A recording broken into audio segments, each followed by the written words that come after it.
welcome back to Heavy Debriefings Top 100 Albums of 2025, Part 8, 30 through 21. I can't believe we've already hit the top 30, and these ones are sure to shine. Rules are down below, the written version's down below, everything that you need to know in the description. Let's get into it. At number 30, we have Dreamwake with The Lost Years. One of the best examples of showcasing what is possible with genre bending in the mainstream sound is here with Dreamwake. The sophomore album from this New England band feels like an American version of the band One Morning Left, combining the best elements of metalcore, 80s synthwave, and they create their own unique sound and make it truly their own. Match that up with killer music and you have one of my favorite metalcore albums of the year. It hit me like a ton of bricks, and it might for you as well. At 29, we have Ghost with Skullet. It's a more guitar-centric Ghost album that does have its fair share of poppier and catchier moments, but there's plenty of heavy riffs, double bass, and metal going on as well. This is a band that's going forward into their sound, starting with a more 70s occult feel, but now hitting that 80s and 90s AOR sound. And they know how to write some catchy riffs along with that. I hear as much moments of Rush as I do Faith No More, and that is such a cool thing to see. This is one of the best Ghost albums to date, and I can't wait to see what the next chapter entails.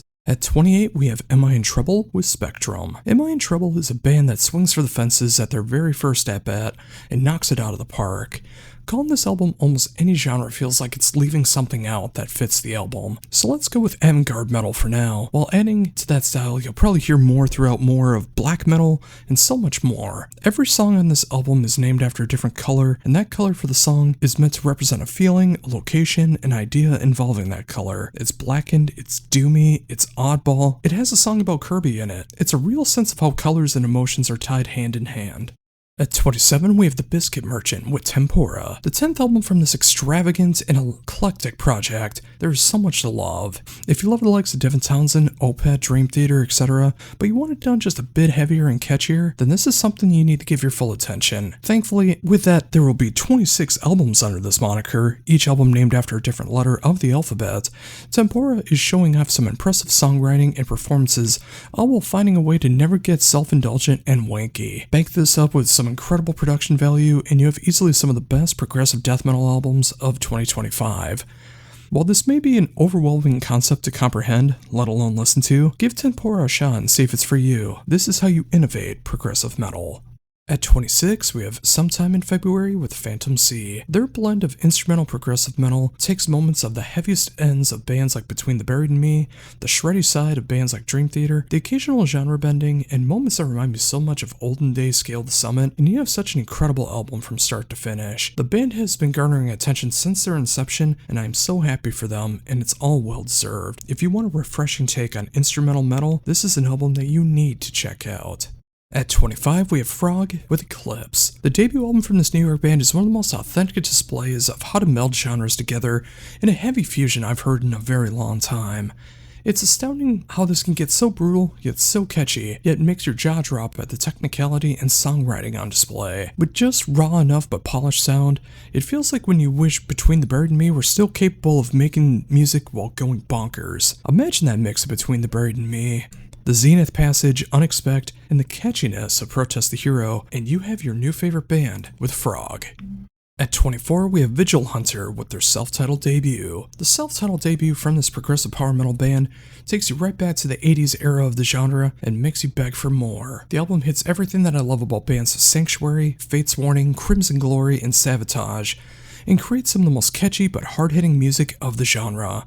Vigil Hunter is a band that anyone who enjoys progressive power metal needs on their radar, and I mean right now. At 23, we have Harakiri for the Sky with Sun Scorched, taking the idea of post-black and making it truly their own time and time again, featuring so many great guest appearances as well from Groza, Austere, Svalbard, and they even do a Radiohead cover of all bands to end the album. A true tearjerker of a post-black album with its diversity, many great appearances, and this might even be the band's finest work to date. This might be the album that pushes them into the next level of metal popularity.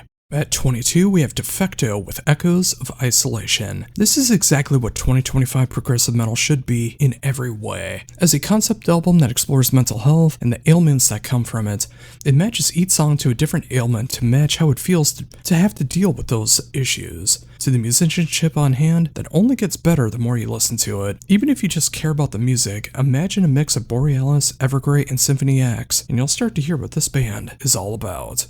And at 21, we have Remina with The Silver Sea, the sophomore album from this New Zealand band, which also features the full lineup of the band Lightfield Reverie, has put out the surprise atmospheric gothic doom metal album of the year. This is everything I love about the genre, with the added emotion that you can only get when you write in this style, and know the true sorrow and heartache that comes from it. This is the kind of album that if you love gothic, doom, atmospheric, and cosmic overtones, there is no excuse to miss out on this one.